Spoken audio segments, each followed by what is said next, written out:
मुमुक्षुत्व त्याचा विचार करायचा आहे. आपल्याला हे प्रकरण तसं सोपं आहे, कारण आपल्यापैकी बहुतेकांचा संबंध याच्याशी काही नाही. तेव्हा ज्याच्याशी काही संबंध नसतो ते प्रकरण आपल्या श्रुतम हरती. त्यामुळे बहुतेक आज आणि उद्या आहे 2 दिवसांमध्ये प्रकरण संपेल असं वाटतं. मुमुक्षत्व या शब्दाचा शब्दशः अर्थ सुटण्याची, मोकळं होण्याची, बंधनातून बाहेर पडण्याची तीव्र इच्छा म्हणजे मुमुक्षा.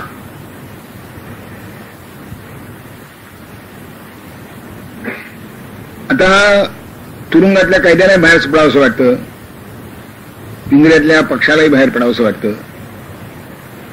या प्राणी संग्रहालयामध्ये वाघ सिंह मोठमोठ्या पिंजऱ्यात घालून ठेवतात त्याने बाहेर पडावं असं वाटतं. मग त्या सगळ्यांना मुमुक्षू म्हणायचं का? शब्दार्थाने म्हणायचं. पण शब्दार्थ नुसता शब्दार्थ राहत नाही, त्याला इतर भावही त्याच्याबरोबर येतात आणि ते महत्वाचे असतात. उदाहरणार्थ पितांबर आपण जेव्हा म्हणतो तेव्हा पितांबर शब्दाचा शब्दशः अर्थ पिवळं कापड एवढाच आहे, पिवळं वस्त्र एवढाच आहे. पूर्वी डोळे पुसायला ते हळदीमध्ये डोळे आले आणि डोळे पुसायला हळदीमध्ये फडकं बुसळून ते डोळे पुसायला वापरत असत. जंतू संसर्गाची कल्पना ज्या वेळेला विज्ञानानं मान्य केलेली नव्हती तेव्हा हळदीसारख्या सौम्य जंतुखून असलेल्या द्रव्याचा डोळे पुसण्याकरता उपयोग आपल्याकडे करण्याची पद्धती होती. पण त्याला पितांबर म्हणायचं का? कारण पिवळं वस्त्र आहे. त्या पितांबर शब्दाला आणि मग ते तांबडा पितांबर, निळा पितांबर, जांभळा पितांबर असेही पितांबराला शब्द प्राप्त झाले. आता पितांबराला जर जांभळं म्हणायचं असेल तर वदतो व्याघात झाला की नाही? मी सांगतो एवढ्यासाठी की शब्दार्थ हा नुसता शब्दार्थ सहसा राहत नाही, त्याला आणखीन काही संकल्पना त्याच्याबरोबर आपोआप येतात. पितांबर शब्दाचा अर्थ नेसलेलं सोहळ्यामध्ये चालणारं भरजरी रेशमी वस्त्र असं हा पितांबराला. कारण पुन्हा कद एक शब्द आहे, ते पितांबराला कोणी कद म्हणत नाही. ते भरजरी रेशमी वस्त्र, सोहळ्यामध्ये चालणारं भरजरी रेशमी वस्त्र मी पितांबर, ही जशी त्याला नावानी असलेली व्याख्या त्यापेक्षा अधिक व्याख्या झाली, तसं मुमुक्षत्व शब्दाचा अर्थ नुसतं सुटण्याची इच्छा असं नाही, तर जीव जन्म आणि मरण याच्या पाशातून सुटून पुन्हा जन्ममरणाच्या पाशात न सापडण्याकरता जे करावं लागतं त्याकरता करण्याची तीव्र इच्छा म्हणजे मुमुक्षा. इतका त्या मुमुक्षु शब्दाचा अर्थ आहे. शंकराचार्यांनी पहिल्या श्लोकामध्ये ते थोडं स्पष्ट केलं. ते म्हणतात ब्रह्मात्मैकत्व विज्ञानात यत् विद्वान मोक्तुमिच्छति संसार पाश बंधन तत् मुमुक्षत्वं निगद्यते. आत्मैकत्व याचं ज्ञान झालं, आत्मैकत्व विज्ञान याचा अर्थात हे परोक्ष ज्ञान आहे, शब्द ज्ञान आहे. संत महंतांनी, थोर अधिकारी पुरुषांनी हे चांगलं असतं असं सांगितलेलं आहे, यांनी मोठा आनंद असतो असं सांगितलं आहे, आणि आपल्याला बाकी अनुभव आलेले असतात. म्हणून ब्रह्म आणि आत्मा, जीव आणि शिव यांचं ऐक्य आहे असं समजल्यानंतर जो विद्वान, जो शहाणा मनुष्य मोक्तुम इच्छती यातून सुटण्याची इच्छा करतो. कशातून? संसार पाशबंधम, संसाराच्या पाशातून सुटण्याची इच्छा करतो, त्याला मुमुक्षा असं म्हणतात. संसाराच्या पाशातून सुटण्याची इच्छा कृतीमध्ये एखाद्या असेल की नाही पाहतो, पण संसारामध्ये वैताग ज्यांना येत नाही असा मनुष्य 9,999 सापडेल हजारीमध्ये की या वैताग येतो. नित्य काही असो पण वैताग येत काय नको बाबा आहे असं वाटतं. त्या वैताग येतात हे सगळ्यांचे अनुभव आहेत. सुटण्याची इच्छा होत नाही हाही सगळ्यांचा अनुभव आहे. याचं कारण आहे वैताग का येतो आणि सुटण्याकरता काय करावं लागतं यातलं अंतर जे आहे ते आपल्याला माहित नाही. आपल्याला जो संसार येतो, दुःख वैताग येतो, तो संसारातल्या अनेक दुःखामुळे येतो. आपण हे कधी समजत नाही की संसार हाच मुळे दुःखमय आहे. आणि असं म्हटलं म्हणजे काही बुद्धिवादी तक्रारी करतात की हे माणसाची निराशा करणे वगैरे वगैरे. हे खरं नाही. पाशातून सुटण्याची इच्छा असणं ही निराळी गोष्ट आहे. आणि संसार चांगला करता येणं ही निराळी गोष्ट आहे. दोन्ही एकत्र राहू शकतात. चांगला संसार करता येऊन सुद्धा संसारातून सुटणं ही इच्छा शिल्लक राहू शकते. संसारातून सुटण्याची इच्छा चांगल्या संसार करण्याला आड देते हे खरं नाही. आणि याकरता त्या तुरुंगातल्या कैद्यांचे उदाहरण सावरकरांनी जे आपल्या कवितेमध्ये म्हणलंय ते म्हणजे लक्षात ठेवण्यासारखं आहे. त्या लोखंडाच्या बेड्या असत पायात, कैद्यांच्या पायामध्ये लोखंडाच्या मोठ्या बेड्या. पूर्वीचे कैदी जरा आताचे कैदी त्यामध्ये सुखी आहेत बरेचसे, त्यांची चैन चालते म्हणतात, वजन वाढून बाहेर येतात. पण पूर्वीचे कैदी जरा, आणि तसं झालंय खरंच. मला मी आपल्यामध्ये एकदा बोललो असेल की मी लहानपणी जेव्हा कैदी पाहत होतो ना, तर ते पोलिसांनी त्यांना पकडलेलं असायचं आणि तो कैदी खाली मान घालून चालायचा. वर मान त्या कैद्याने सहसा कधी केली आम्ही पाहिली नाही. आता पोलीस खाली मान चालतो, खाली मान घालून चालतो, आणि हा कैदी मस्त एखाद्या वीर पुरुषासारखा चालत असतो रस्त्याने. फरक पडलाय. ते पण ते कैद्याच्या पायामध्ये अशा मोठ्या मोठ्या लोखंडाच्या बेड्या असत, त्या जड असत, आणि त्या लोखंडाच्या असत, त्यामुळे हवेनी आणि घामानी गंजत, त्या गंजल्या की पायाची सालकडी सांडली काढत, ओरबडे काढत. म्हणून एकदा दागिना जसं स्वच्छ करून ठेवावा रिठेच्या पाण्यात बुसकळून ब्रश घालून, तसं ते पायातल्या बेड्या ज्या आहेत त्या अशा स्वच्छ करून ठेवाव्या लागत, घासून पुसून चकचकीत ठेवाव्या लागत असत, म्हणजे मग ते खरडत नसत. आता पायातली बेडी घासून पुसून कैदी ठेवतो हे तिचे लाड आहेत का? आणि ही अशीच राहावी अशी इच्छा आहे का? बेडी घासून पुसून स्वच्छ करावी लागते, यात काही शंका नाही. पण बेडी घासून पुसून स्वच्छ करणं आणि ती अनंत काळपर्यंत तशीच पायात जोडून राहावा अशी कल्पना करणं यामध्ये अंतर आहे. आधी प्रपंच करावा नेटका याचा अर्थ हा आहे. तर ती बेडी घासून पुसून स्वच्छ करावी लागते, चकचकीत ठेवावी लागते, ती पायाला खरडणार नाही, रुतणार नाही याची काळजी घ्यावी लागते. हे सगळं करावं लागतं. पण हे करीत असताना सुद्धा यातून मला सुटायचंय ही भावना कुठेतरी अंतःकरणात जागृत असावी लागते. पुनरपि जननम पुनरपि मरणम पुनरपि जननी जठरे शयनम ये संसारे खलु दुस्तारे कृपया पारे पाही मुरारे अशी भावना अंतःकरणात कुठेतरी यावी लागते. तरच मनुष्य हा जीवनामध्ये चांगला राहतो. नाही तर त्याला चांगलं ठेवायची प्रेरणा आहे. की जसं कैद्यामध्ये सुद्धा तो तुरुंगात जर चांगला वागला तर तिच्या कैदेत माफी मिळते म्हणतात. म्हणजे चांगलं वागणं हे सुद्धा तुरुंगातून सुटण्याला मदत करणार आहे. पण हे कुणी लक्षात घेत नाही आणि मग काहीतरी बुद्धिवादाच्या नावाखाली का बरं ते एकदा ते आधी भिन्न डोक्यात म्हणजे मग पंचायत येते की असं कधी सांगता यांनी संसाराला विमुख केलं, अमुक केलं, तमुक केलं, तर हे इतकं खोटं आहे. मला इमानदारीने सांगा, ज्यांनी फितुरी केली, ज्यांनी बेईमानी केली, ज्यांनी पळपुटेपणा केला ते सगळे गोसावी विरक्त होते का? ज्यांनी दुसऱ्याचा विश्वासघात केला तो कोणी संन्यासी होता का? आता संसाराविषयी विन्मुख केलं असं जर म्हणत असेल तर जयचंद राठोड विन्मुख व्हायला पाहिजे होतं की नाही? सूर्याची पिसाळ विन्मुख व्हायला पाहिजे होतं की नाही? हे कोणी झालेलं नाही. शिवाजी महाराज विन्मुख झाले का? चांगली जशी वाईट माणसं आहेत तशी चांगली माणसं सांगतात. चंद्रगुप्त विन्मुख झाला का? हरिहर बुक्क विन्मुख झाला का? विद्यारण्यासारख्या संन्याशांनी त्या हरिहर बुक्काला, तो मुसलमान झाला होता, त्याला हिंदू करून घेऊन राज्य संस्थापना करायला लावली. आणि शिवाजी महाराजांच्या आधीची 200 वर्षाची गोष्ट आहे, म्हणजे 500-550 वर्ष झाली त्याला. इतक्या काळी सुधारणावाद होता ना आवश्यक असेल तेव्हा. हा कारखाना काढला नव्हता पण सुधारणावादी कल्पना होत्या. याचा अर्थ संसाराकडे उपेक्षा बुद्धीने पाहिला जातो ते खरं नाही. जसा मी जर सांगा असं कुणी मला म्हटलं की हिरा आणि कोळसा याचं मूळ तत्व कार्बन हे एकच आहे असं कळल्यानंतर हिऱ्याचे दागिने वापरण्याचा मोह कमी झालाय का कोणाचा? झालं पाहिजे की नाही? की मग हिऱ्याची ऐवजी कोळसा वापरायची पद्धत सुरू झाली पाहिजे की नाही? हे जर होत नाही, खरं असताना हे सांगून सुद्धा अगदी आपण म्हणजे आर्ट्सचे विद्यार्थी आणि विद्यार्थिनी नको, फिजिक्स आणि केमिस्ट्रीचे विद्यार्थी आणि विद्यार्थिनी, हिऱ्याची कुणी तिला भूषण आहे की नाही? मी काय सांगतो त्याला, खरं कळलं म्हणजे बाकीच्या वर्तनात फरक पडतो असं समजायचं काही कारण नाही. म्हणून ते हिरा आहे त्याचं उत्तम साधन सांगितलं आपल्याला की त्याचं मूळ तत्व कार्बन आहे, म्हणजे कोळशाचा तर थोडा आधीचा प्रकार. म्हणून हिऱ्याविषयी कोणाला तिरस्कार निर्माण झालाय का? मिळत नाही म्हणून नको म्हणतात ती गोष्ट निघाली. पण तिरस्कार नसतो, हुशार असतं त्याचं सुद्धा. तेव्हा खरं कळलं म्हणजे चमत्कारिक आहे असं समजायचं काही कारण नाही. उलट खरं कळलं तर जीवन सुधारण्याची शक्यता कितीतरी पटीनं वाढते, जे चांगलं खरं कळलं तर. नाही तर हे सगळं ऐकायला आपण इतके काय येतो, काहीतरी खरं करावं एवढी इच्छा, एवढीच कल्पना आहे ना.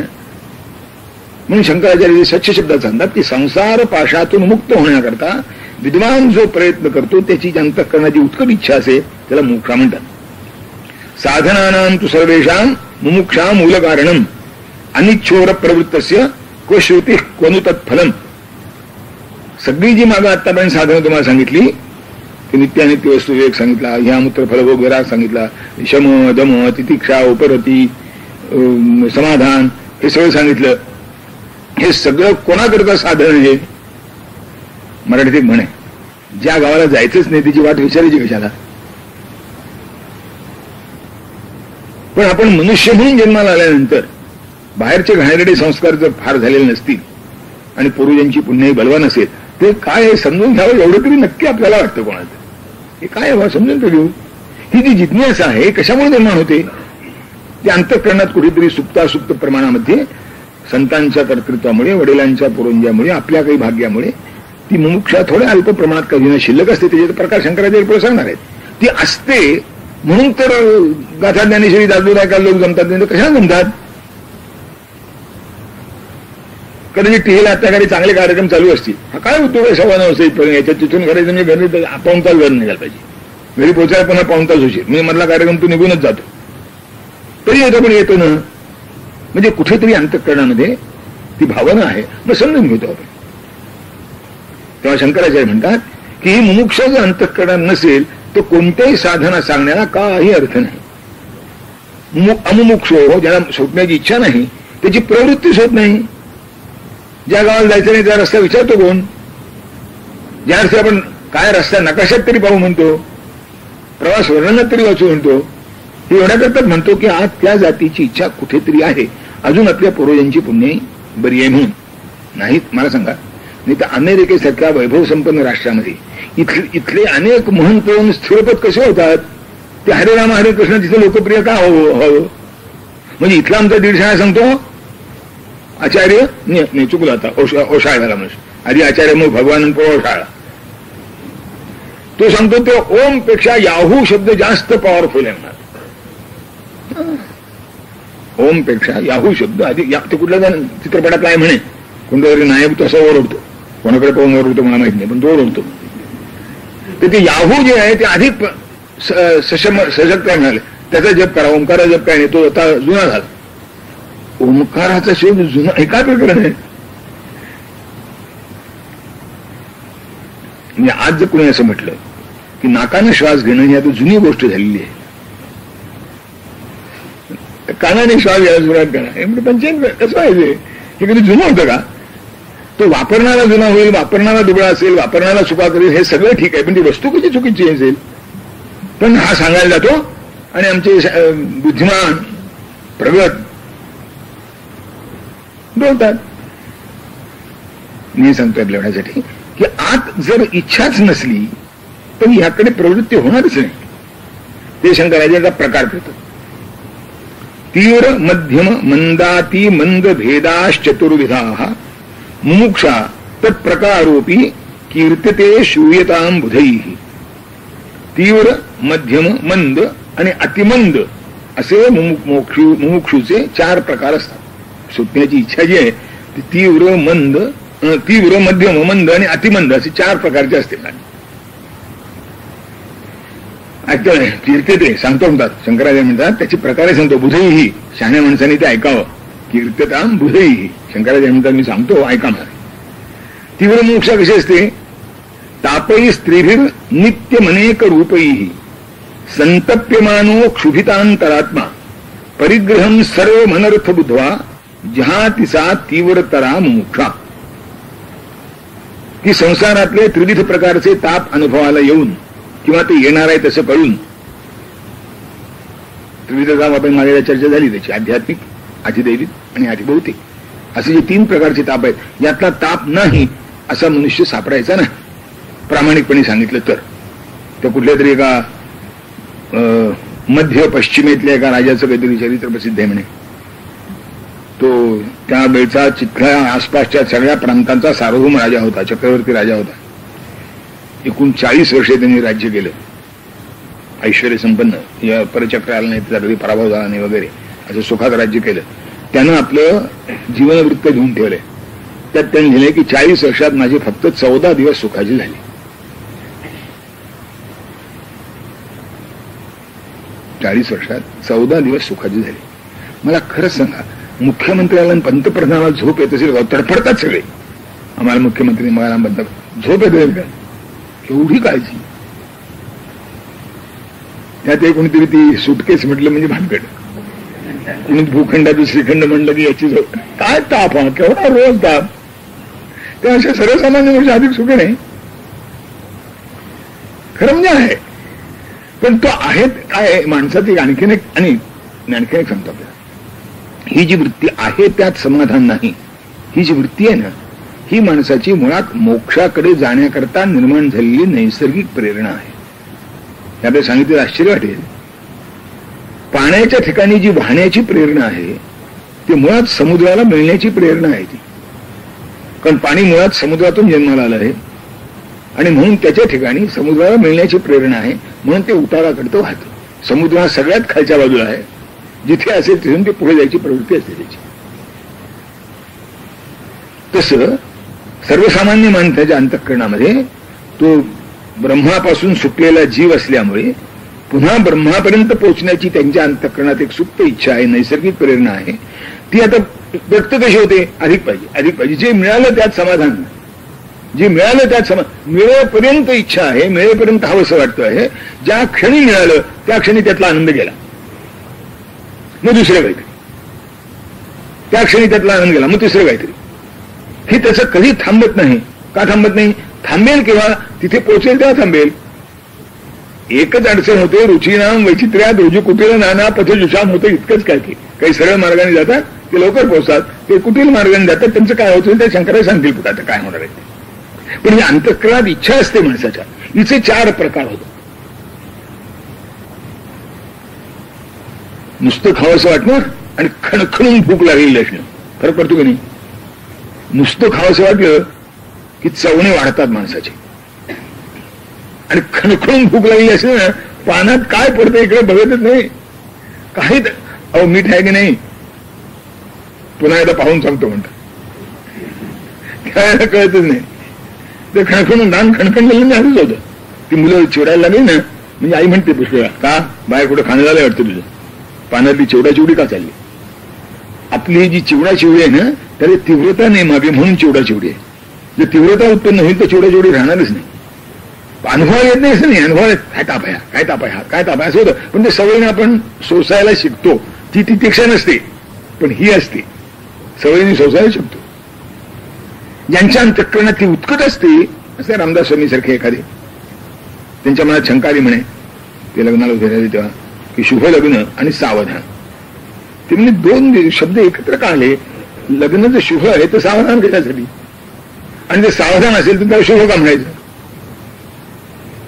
आणि त्याचा विसंगती लक्षात यावं त्यांनी जी उडी मारली ते पाक, हे तीव्रतरा मोक्षा, किंवा ते तुलसीदासाचं जसं झालं तीव्रतरा मोक्षा, झटका बसला लगेच दुसरं. तो परिग्रहम सर्व मनर्थ बुद्धिया, की सगळा परिग्रह हा अनर्थ उत्पन्न करणार आहे, तेव्हा कोणताही परिग्रह नको असं म्हणून जो निजग्रहात तूर्णम बिनिंगरंगंदाम, किंवा समर्थ म्हणतात असं सुखाला गे आरण्य सेवित जावे, सदा सेवी आरण्य तारुण्य काळी. समर्थ सांगतात की सदा सेवी आरण्य तारुण्य काळी, तरुणपणातच अशी ज्याची भावना आहे ती तीव्रतरा मोक्ष. आता मध्यमिकी कशी? यात आपल्याकडे काही लोक येऊ शकतील. तापत्रयं वीक्षमवेक्ष वस्तू दृष्ट्वा कलत्रम तनयान विहातुम मध्ये द्वयोर लोडमात्मनो यत् सैषा मता माध्यमिकी मोक्षा. ते म्हणजे असं आहे, हे सोडलं पाहिजे अशी जाणीव तर होते आणि सुटत तर नाही, अशी जी स्थिती ती माध्यमिका मोक्ष.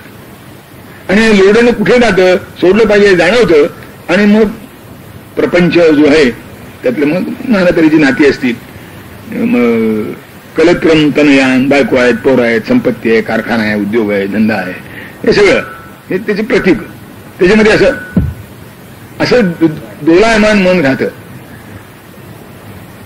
आणि ते डोलायमान असं आहे, इकडे आला म्हणजे इकडे यावं असं वाटतं, इकडे आला म्हणजे तिकडे जावं असं वाटतं, असं होतं.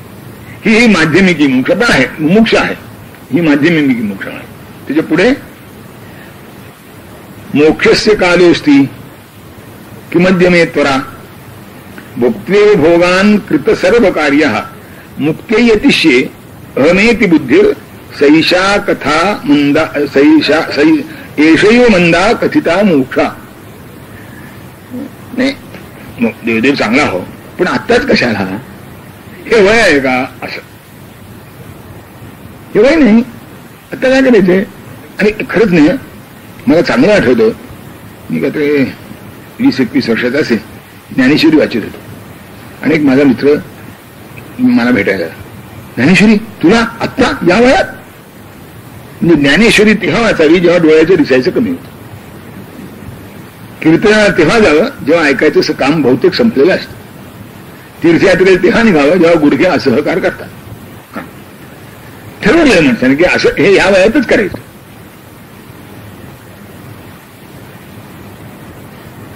असं आहे, आपल्याला करण्याची शक्ती येईल की नाही हा प्रश्न स्वतंत्र आहे. ती येणार नाही लवकर, येऊही नये, करूही नये. शास्त्रांनी ठामपणाने सांगितलंय करू नये म्हणून. ऋणानी त्रीणी अपाकृत्य मनोमोक्षे निवेश आहे, तसं शास्त्र सांगतं. पण माहिती नसावं हे कसं चालेल, ज्ञानही तसं नसावं हे कसं चालेल. काय आहे कसं असावं ते ज्ञान तर असलं पाहिजे, तेही नसतं. आणि ज्यांचं आता ते कधी संपत नाही. आता काही नाही बघा, असं आहे, मुलाचं एकदा लग्न करून दिलं ना की मोकळा. मुलाचं लग्न होतं, नातवंडाचं तोंड एकदा पाहतो, आता मुंजी आली त्याची, मुंजीच करू. आता काय सांगू का, त्याच्या वडिलांना नसतो वेळ आणि त्याच्यावर थोडं लक्ष ठेवावं लागतं. बरं, त्याची तर मॅट्रिकची परीक्षा जवळ आली आहे, लक्ष ठेवलं नाही ती वांड पोरं काहीतरी अभ्यासावर दोन करतात, हल्ली तसं करून चालत नाही, तेव्हा लक्ष ठेवलं पाहिजे. मी लक्ष म्हणजे मुंजी झाली त्याला झाली 8 वर्ष, आता मॅट्रिक होतो, ग्रॅज्युएट झाला पाहिजे, 12वी त्याच्यापेक्षा महत्वाची, मॅट्रिकपेक्षा 12वी महत्वाची. 12वी झाली. आता खरं सांगू का, त्या कोर्सला गेला आहे, एकदा त्याला व्यवसायामध्ये स्थिरपद करतो, मग लग्न, मग त्याची मुलं, याचं काही संपायचंच नाही. आणि त्याला मागे हे इतक्यात काय घाई आहे, मोक्षस्य कालोस कियान मे करा, कशा करता त्या म्हणून कशा इतक्या लवकर काय घाई करायचं कारण आहे. करू माझी प्रक्रिया चांगली आहे, ते करू म्हणा. भुक्त्वैव भोगान कृत सर्व कार्य, एकदा प्रपंचाची सगळी कामं, आपल्याला तुकारामांची गोष्ट सांगितली म्हणजे संताजी जगणाऱ्यांची आपल्या ह्या कार्यक्रमात सांगितली. ते तसं हे एकदा सगळे एवढे संपतो, थोडं राहिलं एवढं संपवतो, मग येतो. तुम्ही काही काळजी करू नका, तुमच्याजवळून ज्ञानेश्वरी वाचायची माझी फार इच्छा आहे. आणि माझ्यापेक्षा माझ्या 10 वर्षांवरील असलेल्या माणसांनी मला कितीदा तरी ऐकवलेलं आहे. त्याला ज्ञानेश्वरी आम्हाला ऐकायची, तुमच्याजवळ होतो. फार तो काही घडलेलं नाही ना, अंधारेच घडतं, 10-15 घडतं नाही असं नाही. पण ज्ञानेश्वरी संपत नाही कधी, एखादा अध्याय जेमतेम झाला नाही तर नाही. हे मंद मोक्ष, मोक्षस्य कालोस्ति किमध्यमेत परा. मला घाई करायचं काय कारण आहे, मोक्ष अवकाश आहे. बरं, पुन्हा ते ती काय लवकर प्राप्त होणारी गोष्ट आहे का. अहो भगवान सांगतात 2 जन्मना म्हणते, ते घाई करायचं काय करणार, एवी ती लवकर प्राप्त होतच नाही. मग आहे तो जन्म पदार्थ पडला तरी महिन्यात जरा भुगतो भगवान भुग करून घेऊ, ते आहेत पुन्हा, नाहीतर एकदम होणारच नाही. मग घाई करायचं काय कारण आहे, म्हणजे शास्त्राधार पुन्हा. तेव्हा भुक्त्वैव भोगान कृत सर्व कार्य मुक्ते यतेष्येहमिति बुद्धी एषैव मंदा कथिता मोक्षा. या मोक्षाला मंद मोक्षा म्हणतो. म्हणजे ही सगळ्यात मंद मोक्ष आहे. आता आणखी यायच्या पुढे मंदतरा काय, मार्गे प्रयातुर मणिलाभवद्मे लभेत मोक्षो यदि तरीही धन्य इत्याशया. आतापर्यंत शंकराचार्याने कोणाला मूर्ख म्हटलं नाही, पण इथे म्हणतात इत्याशया मूढधियाम मतिर्या सैषाति मंदाभिमता मोक्ष. त्याने मोक्ष आहे हो, पण रस्त्याने जाताना एखादं रत्न सापडावं तसा सापडला ना, आपण त्याच्याकरता काही प्रयत्न करणार नाही. आपण नाही प्रयत्न. रस्त्याने जाता तर सहज मिळाला तरी घेऊ. रस्त्यानं जाता जाता सहज मिळाला तरी घेऊ. ते काही लोक देवळावरनं जाताना नमस्कार करत की नाही, त्यातले पण तऱ्हा आहेत. पायातले बूट जे चपला म्हणून काढता नमस्कार करणारे आहेत, आणि चपला असला तर थोड्या पुढे सरकायच्या, सगळ्याने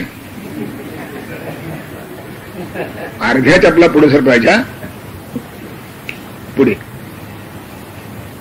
याच्या उलट सांगतो आपल्याला महर्षी अण्णासाहेब पटवर्धन चरित्रामध्ये वर्णन की ते त्यांचा ओंकारेश्वराला रोज नियमाने जायचा नियम होता. आपल्या घरून निघायचं आणि रोज ओंकाराचे दर्शन जायचं.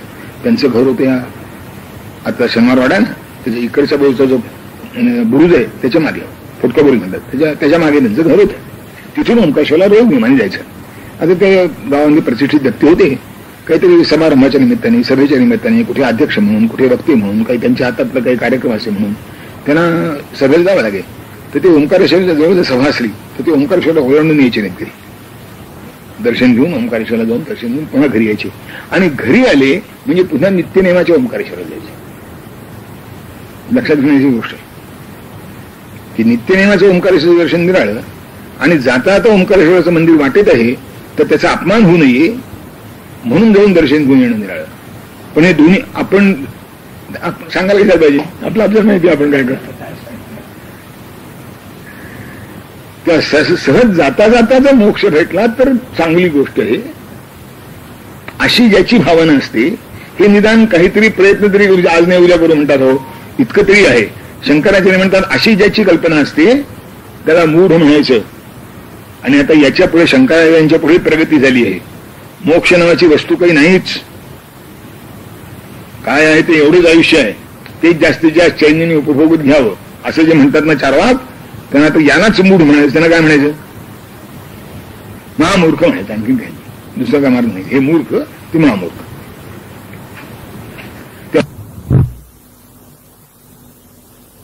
त्यात काय अर्थ आहे? आपोआप मिळालं तर खरं, मागून मिळणं काही सारस आहे का? कुणी आपणून दिलं पाहिजे. हे पुन्हा वर त्याला म्हणजे भाषा माणसाला अवगत असली की कोणत्याही प्रसंगाला रंगवून सांगता येतो. खरं आहे की नाही? मागून मिळण्यात काही आनंद नाही. कुणी आपणून दिलं म्हणजे भूषण आहे की नाही? बस मोक्षाचं तसंच आहे. आणि त्याकरता आणखीन एक सोय माणसाने उठवले. हा मनुष्य इतका मोठा आहे, यानं डोक्यावर हात ठेवला ना की बस हे आपण असं कुठं नसतं. मागे कधी झालं नाही, पुढे कधी होणार नाही.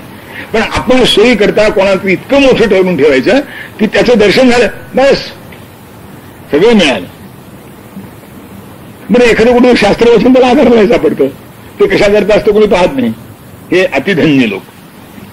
आपण सांग मूर्ख म्हणायचं नाही. इत्याशया मूढधिया मतिर्या सैषाति मंदाभिमता मोक्षा. आता शंकराचार्य त्या या चार चार इच्छा कशा निर्माण होतात त्याचं कारण सांगताना म्हणतात.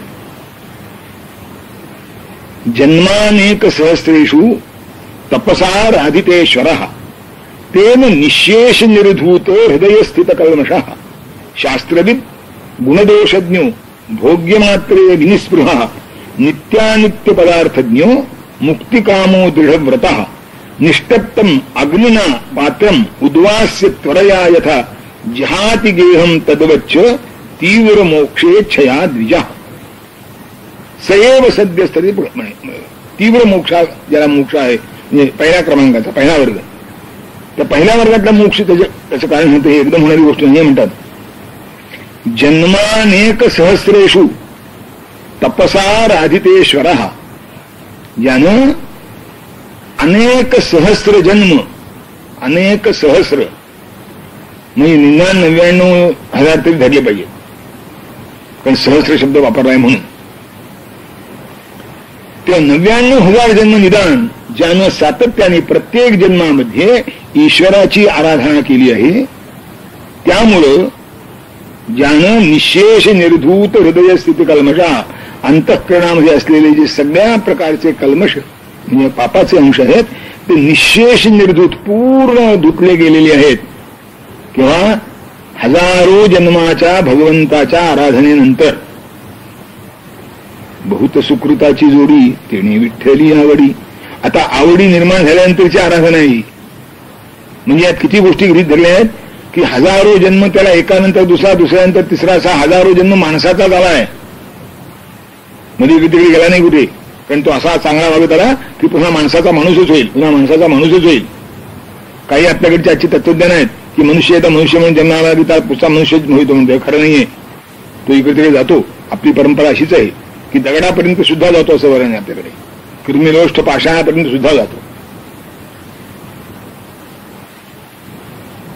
इतक्या खालच्यापर्यंत जाऊ शकतो. आता असे, कारण हे सगळे माणसाचे जन्म आहेत. ज्याला एकानंतर एक माणसाचा जन्म येत नाही, मध्ये आणखीन भटकावं लागतं, त्याची स्थिती जर विचारात घेतली ते किती होतील. म्हणून निदान सद्वर्तनी असावं, म्हणून निदान चांगुलपणाने वागावं, म्हणून निदान कोणावर अन्याय तरी करू नये, स्वार्थासाठी कोणाचा नाश तरी करू नये. काय स्वार्थ तुम्हाला सुटणार नाही, ठीक आहे, सुरू नका.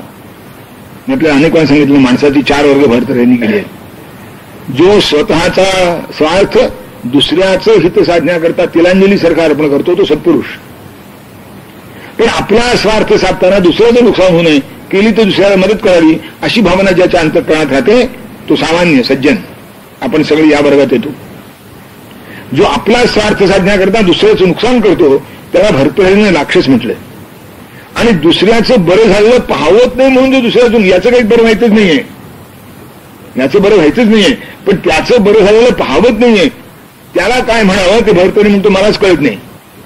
आता आणखीन एक प्रगती झाली, माझं नुकसान झालं तरी चालेल पण तुझा फायदा होऊ देणार नाही. हा हे त्याच्या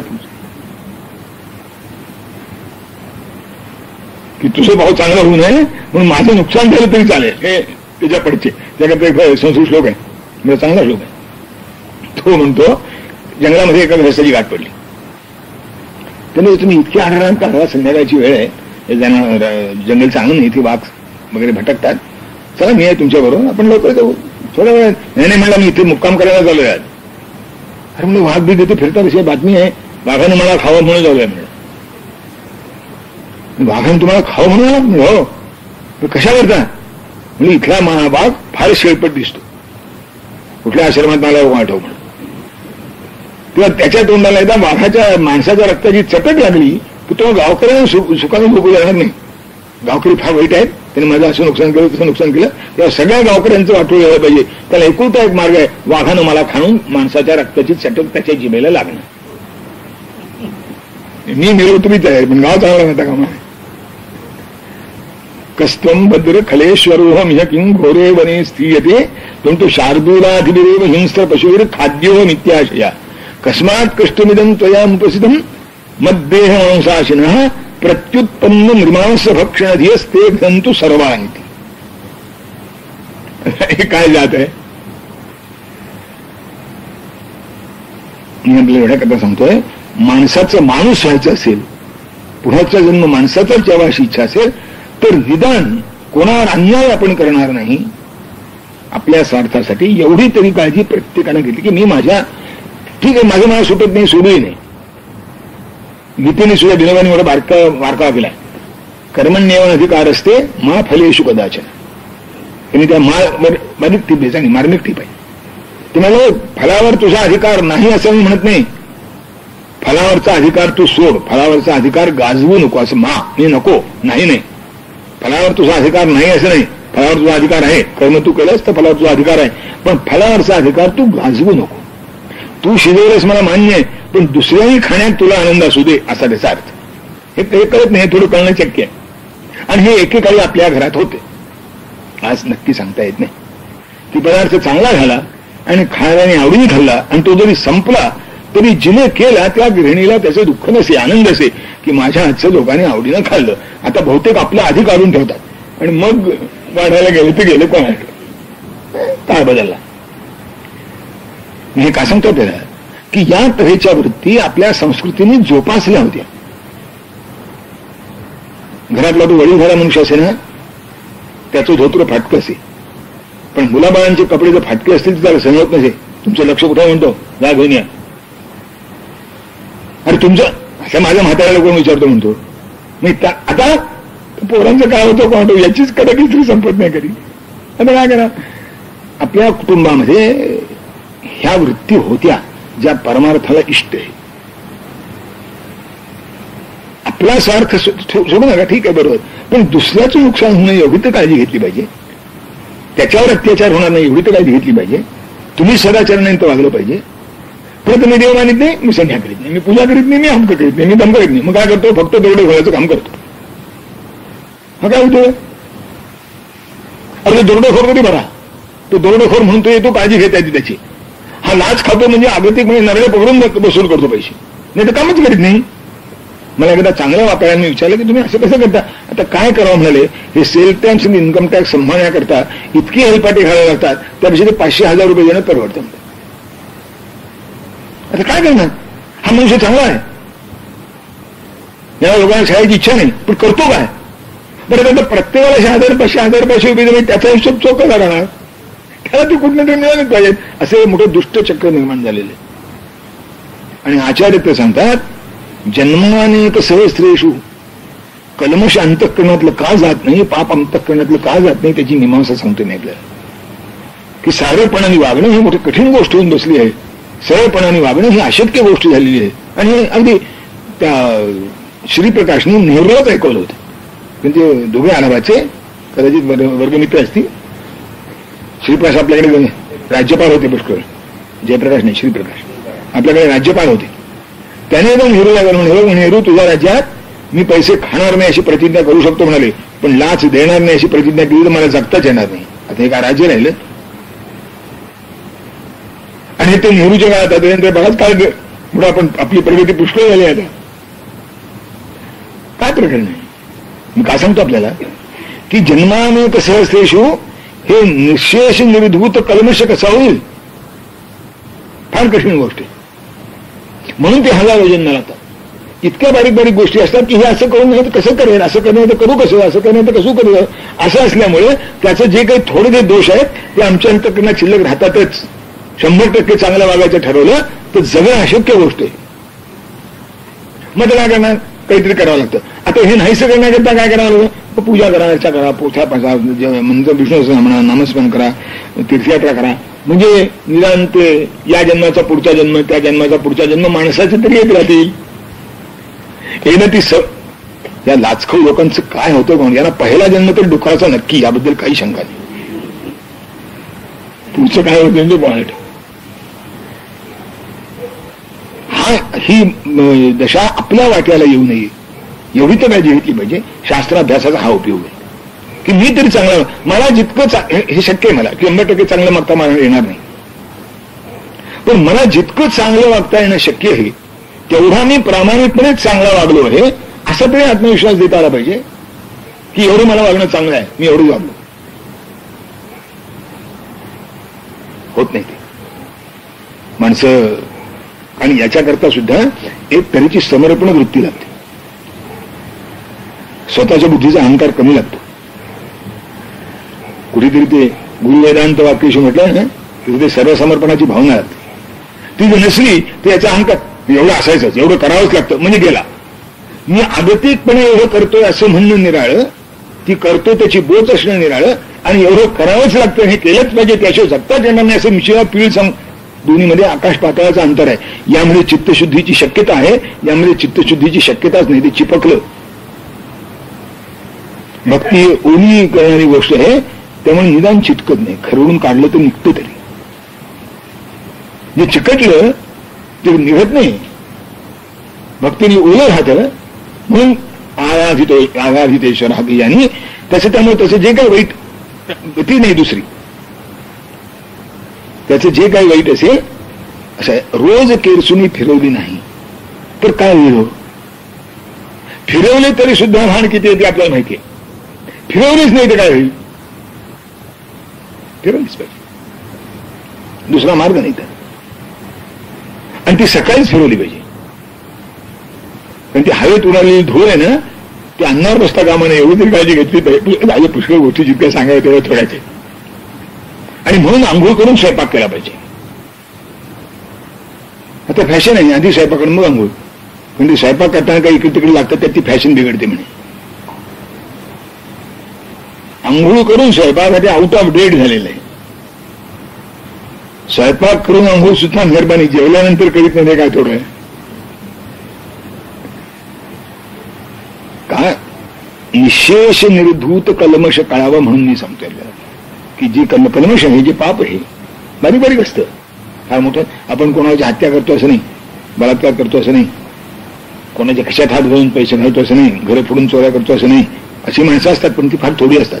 अजूनही आपल्या देशामध्ये त्यांची संख्या अगदी अल्पसंख्येच आहे, हजारात एखाद दुसरा असेल. पण आपण हे बारीक बारीक गोष्टी पुष्कळ करतो. यात काय बिघडलं, त्यात काय बिघडलं, यात काय बिघडलं, त्यात काय बिघडलं, असं आपलं पुष्कळ चालतं. आणि ते जे बिघडतं ते साचून साचून असं येतं की आता मग स्वच्छ करणं कठीण. म्हणून बारीक बारीक गोष्टी नाहीशा करण्याचा प्रयत्न करत राहा. म्हणजे जन्मानेक सहस्रेषु, हजारो जन्मानंतर मग निशेष निर्धूत कल्मश होईल. परिणाम काय? शास्त्रविद.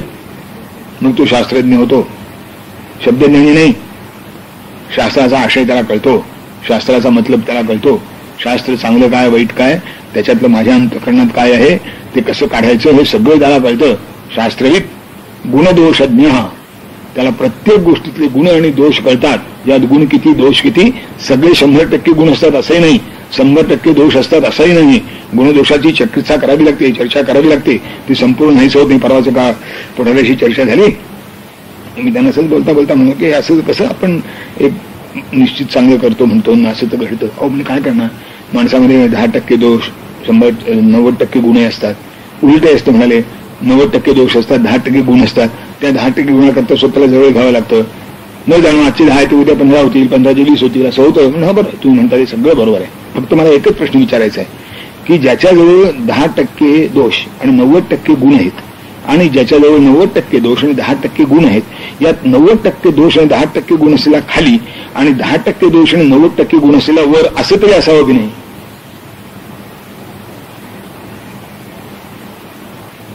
नाही असावं. आहे का? गुणदोषाची चर्चा करण्यानंतर मला गणित सांगितलं की सगळी माणसं गोळा करावी लागतात माणसाला. आपल्याला अमुक करायचंय, तमुक करायचंय. लोकसंग्रह निवापी संपश्यन करतुम रसी.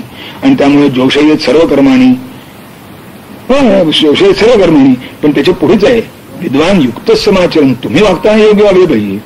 हा 90% दोषाचा आणि 10% गुणाचा हा याच्यावर राज्य कसं करतो? तो डोक्यावर कसा जाऊन नसतो, गेला कसा वर, आणि गेला असं पहिल्यामुळे खाली कसा येत नाही.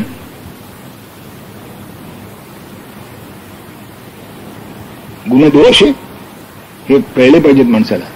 आपल्यात गुण कोणते, दोष कोणते, याचा. आणि याच्याकरता रोज अहरहा ते संतांचे जे उपकार, संत निज्ञ काय वाणून या संतांचे उपकार काय करतात? माझं निरंतर जागवी ती मला नेहमी सावध ठेवतात, नेहमी सावध ठेवतात. आणि नेहमी सावध ठेवण्यामुळे असं होतं आमचं जीवन कसं घडलं. तुम्ही रात्रंदिना हा युद्धाचा प्रसंग, अंतर्बाह्य जग आणि मन. आत अंतःकरणाची लढावं लागतं, बाहेर लोकांची लढावं लागतं. आणि पूर्ण अहिंसक लढाई आहे. कारण तो दुसरा काय म्हणतो याचा विचार करताना मी आपल्या परवाला सांगितलं होतं की निंदकाला पॅथॉलॉजिस्ट समजा, म्हणजे तुमचं डोकं शांत राहतं. आपण स्तुतीपाठकाला आपला समजतो आणि निंदकाला आपला शत्रू समजतो. खरं म्हणजे स्तुतीपाठक तुमचा खरा शत्रू आहे. तो तुम्ही विजयी झालात तरच तुमचा आहे. ज्या दिवशी पराभव होईल त्या दिवशी आम्हाला याचं नेतृत्व चालणार नाही वगैरे वगैरे सुरू होतं लगेच दुसऱ्या क्षणापासून. तो तुमचा नसतोच कधी. किंवा गुणदोष म्हणून. आणि हे सुद्धा याला मागे काहीतरी आराधना असावी लागते, नाही तर गुणदोषाचा विवेकही कळत नाही, गुण आहेत हे कळत नाही, दोषही कळत नाही. इतकंच नाही, एवढं नाही कळलं तरी एक वेळ चालेल, पण दोषांना गुण वाटावं लागतं आणि गुणाला दोष म्हणावं लागतं, असा प्रसंग येतो. त्यासाठी जिथे आपल्याला शक्य आहे तिथे सद्वर्तन, जिथे आपल्याला शक्य आहे तिथे ईश्वराधना, जिथे आपल्याला शक्य आहे तिथे गुरु ज्ञान वेदांत यांच्या वाक्याचं अनुचरण हे करणं, हे त्या तीव्र म्हणजे अशानंतर तो तीव्रता प्रकार जन्माला येतो. शास्त्रविद गुणदोषज्ञ भोग्य मात्रे विनिस्पृह, सगळ्या उपभोगाच्या गोष्टीविषयी त्याला अभिलाषा नाही, गरजेपुरतं, जास्त नाही. भोग्य मात्र निस्पृहा नित्यानित्य पदार्थज्ञो मुक्तिकामो दृढव्रता. नित्यानित्य पदार्थ, नित्य काय, नित्य काय, कशाकरता धडपडावं आणि कशाकरता धडपडू नये एवढा तरी विवेक त्याच्या ठिकाणी नक्की असतो, की एवढ्याकरता धडपड करावी हे सहज मिळालं तर ठीक आहे, हा त्याच्याकरता धडपड करणार आहे. नित्यानित्य विवेकज्ञ मुक्तिकाम आणि दृढव्रता, त्याला मुक्तीची इच्छा असते, त्याच्या अंतःकरणातली वासना एक, ऐसे करी विठाबाई तुझे पाय माझी डोई, दुसरं काही नाही. जीवना वेगळी मासोळी तैसा तुका तळमळी, कशा करता, कधी भेटशी केशवा, तुझं दर्शन केव्हा होईल. कन्या सासुरासी जाये मागे परतुनी पाय, जनकाची लहानपणी लग्न होत होती. कन्या सासुरासी जाये मागे परतुनी पाय, तैसे झाले माझ्या जीवा कधी भेटशी केशवा. एवढी एकच अभिलाषा त्याच्या अंतःकरणात की हे कसं मिळेल, हे कसं प्राप्त होईल, त्याच्याजवळ आपण कसे जाऊ, ही अंतःकरणात त्यांच्या सतत अभिलाषा राहते. मुक्तिकामो दृढव्रत, आणि जी स्वीकारलेलं व्रत आहे ते निश्चयाने पार पाडतो, जी स्वीकारलेली साधना आहे ती निश्चयाने पार पाडतो, दृढव्रता. आता याचं काय होतं, निष्टप्तम अग्निनापात्रम उद्वास्य तरया यथा जहाति गेहम तद्वच्च तीव्र मोक्षेच्छया द्विजा. हाताला भांड गरम आहे आणि चटका बसला म्हणजे इतका विचार मनामध्ये येतो का हो की भांड गरम आहे, माझ्या हाताला पोळलं आहे, जर आणखीन थोडा वेळ मी ते तसेच हात तिथे ठेवला तर फोड येईल, तो फोड आला म्हणजे वेदना वाढत जातील, तो फोड फुटला म्हणजे जखम भरवण्याला फारच काळ लागेल, तेव्हा हात लागल्याबरोबर भांड सोडलं पाहिजे. म्हणून इतकं होतं मॅ झटका लागला की असा हात मागे झाला, क्वचित इथून निखळतो सुद्धा, इतक्या झटक्यात हात मागे येतो. तसं पण हे कसं काय होतं, इतक्या गोष्टी झाल्यानंतर होतं. शास्त्रविद गुणदोषज्ञ निष्टप्तम अग्निनापात्रम उद्वास्य तरयाज, अग्नीनं तापलेलं भांड हाताला लागल्याबरोबरच तो झटक्यासरशी सोडून देतो, तसा हा संसार पाशाच्या मोहातून झटक्यासरशी मोकळा होतो. पाहू दे की, जाऊ दे की, करूया की, आत्ताच काय घाई, ज्या दिवशी ज्या क्षणी याला हे कळलं त्या क्षणी यद हे गरजेत तद हे प्रवृजेत, त्याच क्षणी सैव सद्यस्तरती संस्कृती गुरुवनुग्रहात यस्तु तीव्र मुमुक्षु स्यात् स जीवनैव मुच्यते. आणि अशा रीतीने इतक्या झटक्याने जो साधना मार्गाला लागतो, इतक्या उत्कटतेने, मी आपल्याला खरं सांगतो, परमेश्वर दर्शनाचा एकमात्र टेलिफोन नंबर आहे उत्कटता. टेलिफोन नंबर नक्की माहीत नसला काय उपयोग, कुठल्या तरी खरखरा असतो, रॉंग नंबर, पुन्हा खाली. अरे तुम्हाला नंबर माहितीये का, नाही म्हणजे पण केव्हा तरी सापडेल की नाही, म्हणजे बरोबर केव्हा तरी सापडेल, पण किती वेळा फिरवलं म्हणजे ते 9 आकडे 6 आकड्यात ओळीने परिणित होण्याकरता गणितागत प्रमाणे 9 अब्ज वेळा फिरवावं लागतं, तेव्हा एकदा बरोबर येईल. कारण 6 आकडे आहेत, ते 9 अब्ज वेळा तुम्ही ते फिरवलेत, ते 9 अब्ज माहीत नसला तर लगेच लागतो, पण माहीत नसला तर इतके वेळा फिरवावं लागेल. तर त्यातून काकतालीय आहे म्हणतो केव्हा ते एकदा बरोबर येईल. कारण आपण कडबान तेच करू की नाही, पहिला नंबर पुन्हा तसं फिरवितच नाही, पुन्हा दुसरा फिरवतो, पुन्हा तिसरा, असं तुमचे 9-6 आकडे नंतर त्या पायी त्या क्रमाने ओळीने येण्याकरता जर ते ओळी ते इतके वेळा फिरवावं लागेल ते सगळे चक्र. मी फिरवायचे 10च 9 आणि 0, पण इतके वेळा फिरवावं लागेल. तेवढा दम असेल तर काय हरकत नाही, त्या शंकराचार्य सांगायला पुढं काय होतं ते नक्की माहीत बसला पाहिजे.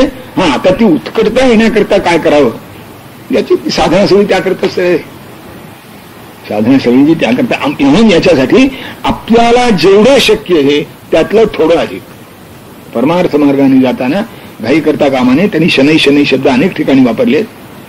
सावकाश सावकाश हे होतं, एकदम होत नाही. एकदम करायचा प्रयत्न केला तर शाकही येतो. नाहीतरी सुखी असावी संसारी फजिती तिसरी करू नये संतांनीच सांगितलं, क्रमाने जायला हरकत नाही. म्हणून ते ज्ञानेश्वरीमध्ये स्वतंत्र शेवटी क्रममुक्ती म्हणून एक स्वतंत्र प्रकरण सांगितलं. पण असं ज्याच्याजवळ आहे त्याला जीवनमेव, तो जिवंत असतानाच त्याला साधन प्राप्त होऊ शकतं. आपल्याकडे जीवनमुक्ताची लक्षणं आहेत, स्थितप्रज्ञाची लक्षणं आहेत. किंवा तुकाराम महाराज म्हणतात याचसाठी केला, शब्दाला सगळे लक्षात ठेवण्याचं काय, याचसाठी केला होता अट्टहास शेवटचा दिस गोड व्हा. आता काय केलं आम्ही, तुका म्हणे मुक्ती परिणली नवरी, आता दिवस चाली खेळली. आता ठीक आहे, जे मिळवायचं होतं ते मिळालंय, आता 4 दिवस तुमच्याबरोबर उठबस करायला काय हरकत नाही. एवढे काय संबंध आपल्याकडे अनुबंध असतील तेवढे सगळे जोडून, पण हा अट्टहास पुरा झाल्यानंतर हे दृढव्रता, हा दृढव्रता. सैव सद्यस्तरती संस्कृती गुरुवनुग्रहा, पुन्हा ते आलंच हा की हे सगळं प्राप्त झालेलं आहे आणि मग त्याच्यावर गुरुचा अनुग्रह झालेला आहे, मग तो गुरुमार्गाला लागला आहे, मग गुरुची साधना करतो आहे, त्याला गुरुने आशीर्वाद दिला आहे, म्हणजे मग गुरुअनुग्रहात सैव सद्यस्तरती, तोच त्यात क्षणी मोकळा होऊ शकतो. यस्तु तीव्र मुमुक्षु स्यात् स जीवननेव मुच्यते. जो तीव्र मुमुक्षु आहे तो जीवननेव यही वतैर्जित सर्गो येषाम साम्य स्थित मनः. इथेच यैव याच लोकी त्याला, किंवा सर्वथा वर्तमान होती सयोगी मही वर्तते, याच लोकांमध्ये परलोकात जावं लागत नाही, दुसरा जन्म घ्यावा लागत नाही. तीव्र मोक्षा ज्याच्याजवळ आहे आणि ज्याची साधना दृढव्रताने झाली आहे, ज्याने शास्त्राभ्यास चांगला केला आहे, गुणदोषातले सगळे बारकावे ज्याच्या पूर्णपणे लक्षात आले आहेत आणि ज्याच्या प्रयत्नामध्ये काडीचीही कसर नाही, अंतःकरणामध्ये भगवंताविषयी उत्कट इच्छा आहे, प्रेम आहे, श्रद्धा आहे, गुरुविषयी, वेदांताविषयी किंवा परमेश्वराविषयी उत्कट श्रद्धा, उत्कर्ष त्याचा विचार आपण त्या श्रद्धेच्या प्रकरणात केला. हे सगळे ज्याच्या अंतःकरणात आहे त्याला इहैव याच जन्म याची लिही याची डोळा, भोगमुक्तीचा सोहळा संत मंडळाचा की याची लिही, पुढच्या बाहेरच्या गप्पा कशा म्हणाले, आत्ता कसं होत नाही पाहतो असं जणून आव्हान देऊ शकतात ते, पण ते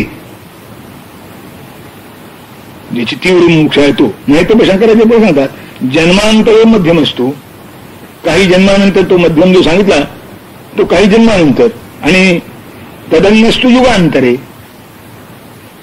म्हणजे तो मंद जो सांगितला हा युगांतर आहे, कधी युगानंतर, आणि तो जो सहज मिळणारा म्हणतो त्याचं काय होतं मला, चतुर्थ कल्पकोट्याम वा, कल्पकोटी, कल्प म्हणजे काय कळलं ना आपल्याला, ब्रह्मदेवात म्हणजे आपली 71 चतुष्क गेली म्हणजे एक कल्प होतो. सत्य कृतयुग, त्रेतायुग, द्वापरयुग, कलियुग अशा 4चं एक महायुग म्हणतात, आणि अशी 71 महायुग गेली म्हणजे एक कल्प होतो. शंकराचार्य म्हणतात असे कोट्यावधी कल्प झाले म्हणजे कदाचित सुटेल, नाही म्हणतात तसं सुद्धा होणार नाही, नाही बाबा तसं सुद्धा होणार नाही, कल्पकोटी शतैरपी सुद्धा नाही, कारण प्रयत्न काही करीतच नाही, जाता मिळाला तर बरं म्हणतो. आता मध्ये कसा जाता तर मिळाला, प्रयत्न थोडाही करीत नाही, जाता जाता मिळालं. मला सांगा, चालायला लागला, लंगडा आहे, पांगळा आहे, थोटा आहे, घस, ते कुर्मदास सुद्धा पंढरपूरला पोचले म्हणतात, लंगडे होते तरी. आपण पंढरपूर माझ्या जवळ येईल तेव्हा पाहू असं म्हणतात तर कसं करायचं, किंवा पृथ्वी फिरते आहे न जाऊ गडगडत मी पंढरपुरापर्यंत जाईन तो काय होईल ते, असं म्हणून जर कोणी थांबला तर कसं व्हायचं, कल्पकोटी शतैर्भी, कोट्यावधी कल्प गेले तरी त्याच्या वाट्याला काही यायचं नाही. नाही बाबा किंवा नाही सुद्धा, नाही बंधात तर मुच्यते. खादते मोदे नित्यम शूनक शूकर खरहा तेषाम येषाम विशेष को वृत्तीर येशान तो तरी समाह. आता शंकराचार्यांनी शिया द्यायचं काही शिल्लक ठेवलेलं नाही.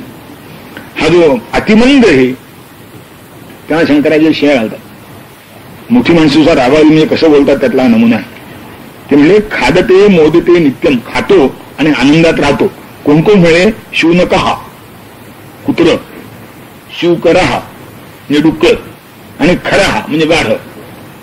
शूनकहा, शूकरहा, खरा यात एक फरक आहे. शूकर सगळ्यात खाली आणि खरं सगळ्यात वर. शूकर म्हणजे डुक्कर, आता ते नावाच झालं सगळं. कुत्र परोपजीवी, फक्त धण्याला संतुष्ट, म्हणजे लांबूल चाल मधच्छरणाव पातम भूमो निपत्यवतनो दर्दर्शनचे लाचारी. लाचारीचा उत्तम नमुना म्हणजे कुत्र.